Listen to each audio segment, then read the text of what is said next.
اعوذ باللہ من الشیطان الرجیم بسم اللہ الرحمن الرحیم صراط الذین انعمت علیہم، راستہ ان لوگوں کا جن پر انعام کیا گیا۔ حضرت ابن عباس رضی اللہ تعالیٰ فرماتے ہیں، اللہ تعالیٰ تو مجھے ان فرشتوں، نبیوں، صدیقوں، شہیدوں، صالحین کی راہ پر چلا جن پر تو نے اپنی فرما برداری کی وجہ سے انعام کیا۔ ربیع بن انس رضی اللہ تعالیٰ عنہ فرماتے ہیں، اس سے مراد نبی ہے۔ حضرت مجاہد رحمۃ اللہ علیہ فرماتے ہیں مسلمان ہے۔ عبد الرحمن رضی اللہ تعالیٰ عنہ فرماتے ہیں کہ آپ صلی اللہ علیہ وسلم اور آپ کے صحابہ ہے۔ اللہ تعالیٰ ہمیں بھی ان لوگوں میں شامل کرے، آمین۔ غیر المغضوب علیہم ولا الضالین، نہ ان کی جن پر غضب ہوا اور نہ ان گمراہوں کی، ان کی راہ سے بچا جن پر غصہ اور غضب کیا گیا، یعنی جن کے ارادے حق کو جان کر پھر پلٹ گئے، وہ ہٹ گئے، اور گمراہ لوگوں سے بھی بچا جن کو شروع سے ہی علم نہیں ہے اور بھٹکے ہوئے ہے۔ لام کو یہاں 2 دفعہ لایا گیا ہے، جس سے یہ معلوم کرنا ہے کہ یہاں 2 غلط راستے ہیں، ایک یہود کا، دوسرا نصارہ کا۔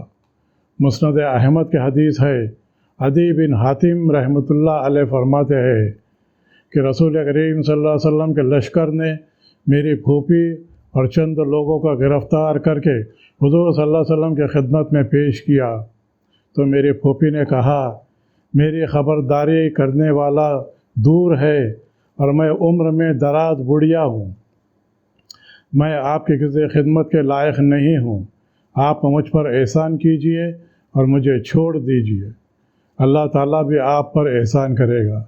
آپ صلی اللہ علیہ وسلم نے پوچھا، تیری خبرداری لینے والا کون ہے؟ اس نے کہا، عدی بن حاتم۔ آپ صلی اللہ علیہ وسلم نے کہا، وہی جو خدا اور رسول سے بھاگتا پھرتا ہے۔ آپ صلی اللہ علیہ وسلم نے اسے آزاد کر دیا۔ میری پھوپھی نے سواری کی مانگ کی جو انہیں دے دی گئی۔ جب وہ آزاد ہو کر میرے پاس آئی تو کہنے لگی، حضور صلی اللہ علیہ وسلم کی سخاوت نے تو تیرے باپ حاتم کی سخاوت کو پھیکا ڈال دیا۔ آپ صلی اللہ علیہ وسلم کے پاس جو آتا ہے خالی ہاتھ نہیں جاتا۔ یہ سن کر میں بھی ایک دن حضور صلی اللہ علیہ وسلم کی خدمت میں حاضر ہوا۔ میں نے دیکھا بوڑھی عورتیں اور بچے بھی آپ کے پاس آتے جاتے ہیں، آپ سب سے بے تکلف بات کرتے ہیں۔ اس بات سے مجھے یقین ہو گیا کہ آپ بادشاہت کے چاہنے والے نہیں ہیں۔ آپ صلی اللہ علیہ وسلم نے مجھے دیکھ کر فرمایا، عدی، لا الہ الا اللہ کہنے سے کیوں بھاگتے پھرتے ہو؟ اللہ اکبر کہنے سے کیوں منہ موڑتے ہو؟ کیا اللہ تعالیٰ کے سوا اور کوئی عبادت کے لائق ہے؟ کیا اللہ تعالیٰ سے بڑا کوئی ہے؟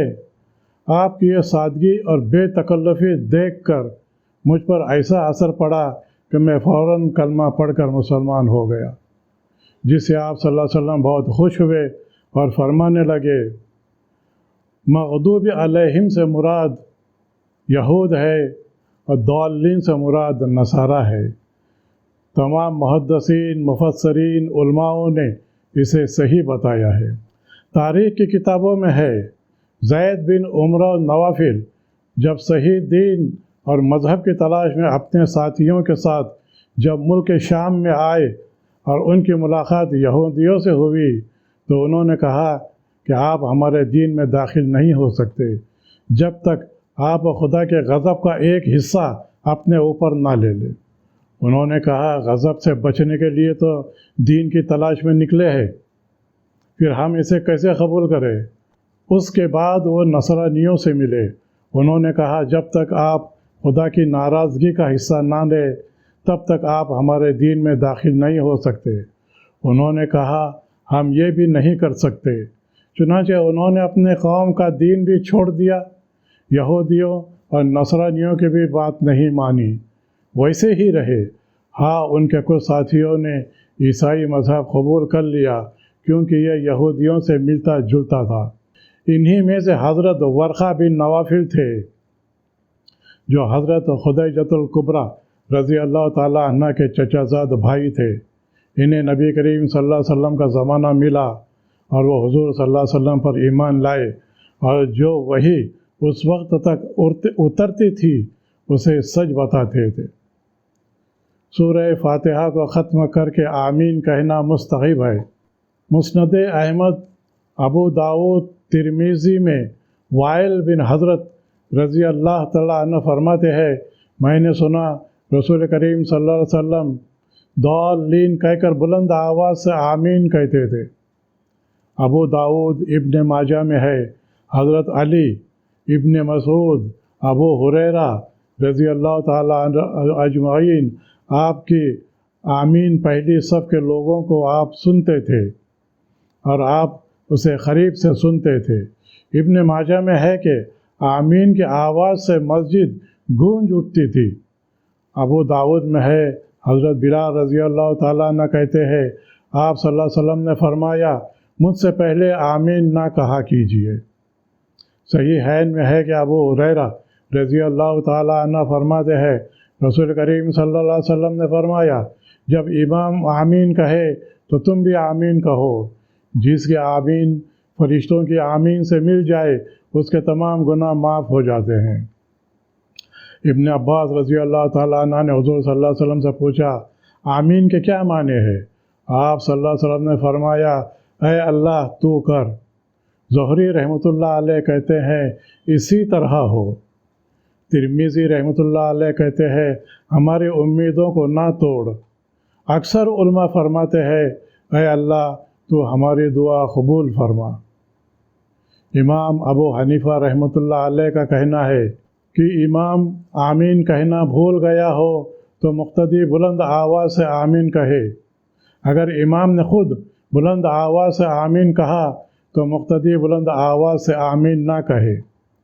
حدیث کے الفاظ سے صلاۃ یعنی نماز کے معنی میں ہے، اور اس کے معنی قرات ہے۔ جیسے قرآن میں ایک جگہ ہے، یعنی اپنی نماز کو تو نہ تو بہت بلند آواز سے پڑھ نہ بہت آہستہ آواز سے پڑھ، بلکہ درمیانی آواز سے پڑھا کرو۔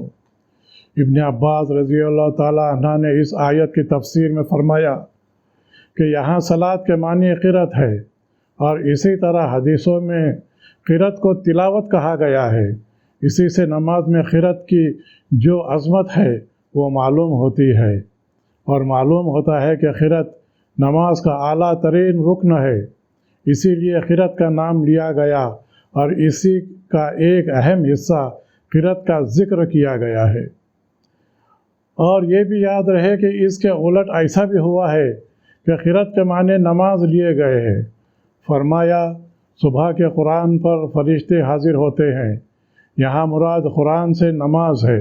اس بات میں اختلاف ہے کہ نماز میں سورہ فاتحہ کا پڑھنا ہی ضروری ہے یا قرآن میں سے جو کچھ پڑھ لے کافی ہے۔ ابو حنیفہ رحمۃ اللہ علیہ اور ان کے ساتھی کہتے ہیں اسی کا پڑھنا ضروری نہیں، بلکہ قرآن میں سے جو کچھ پڑھ لے گا کافی ہو جا۔ اس کی دلیل یہ ہے فَاقْرَؤُوا مَا تَيَسَّرَ مِنَ الْقُرْآنِ، یعنی قرآن میں سے جو آسان ہو پڑھ لو۔ اس کی حدیث پیش کرتے ہیں صحیح ہے ان کی۔ ایک شخص جلدی نماز پڑھ رہا تھا، آپ صلی اللہ علیہ وسلم نے فرمایا جب تو نماز کے لیے کھڑا ہو تو تکبیر کہے، پھر جو قرآن میں سے تجھے آسان نظر آئے پڑھ۔ اس بات کو سامنے رکھ کر ابو حنیفہ رحمۃ اللہ علیہ کہتے ہیں کہ سورہ فاتحہ کا ضروری نہ ہونا بتا رہا ہے، جو کچھ پڑھ لے وہی کافی ہے۔ امام مالک رحمۃ اللہ علیہ، امام شافعی، امام احمد بن حنبل اور ان کے سب شاگرد اور تمام علماؤں کا یہی کہنا ہے کہ یہ حدیث پیش کرتے ہیں جو نہ پڑھا جائے۔ آپ صلی اللہ علیہ وسلم نے فرمایا چاہے کوئی نماز ہو، اگر اس میں سورہ فاتحہ نہ پڑھے وہ نماز فاسق ہے۔ مقتدی پر سورہ فاتحہ کے پڑھنے کے 3 قول ہیں۔ ایک یہ کہ جس طرح امام پر واجب ہے اسی طرح مقتدی پر بھی واجب ہے کہ وہ سورہ فاتحہ کی تلاوت کرے۔ اس کی حدیث اوپر والی حدیث ہے۔ دوسرے یہ کہ شروع سے مقتدی پر خرت واجب ہی نہیں، نہ ظہری میں نہ سری میں۔ ان کی دلیل مسند احمد کی حدیث جس میں ہے کہ حضور صلی اللہ علیہ وسلم نے فرمایا جس کا امام ہو تو امام کی خرت اس کی خرت ہے۔ یہ روایت ضعیف ہے، اس میں نکارت ہے۔ یہ حضرت جابر رحمۃ اللہ علیہ کا قول ہے اور سند بھی ہے، لیکن کوئی سند صحیح نہیں ہے۔ تیسرا یہ ہے کہ جن علماؤں نے امام آہستہ قرأت پڑھے ان میں سے تو مقتدی پر قرأت واجب ہے، لیکن جن نمازوں میں امام قرأت اونچی آواز سے پڑھی جاتی ہے ان میں واجب نہیں۔ ان کی دلیل صحیح مسلم کی حدیث ہے، لیکن صحیح اور مطابق قول یہی ہے۔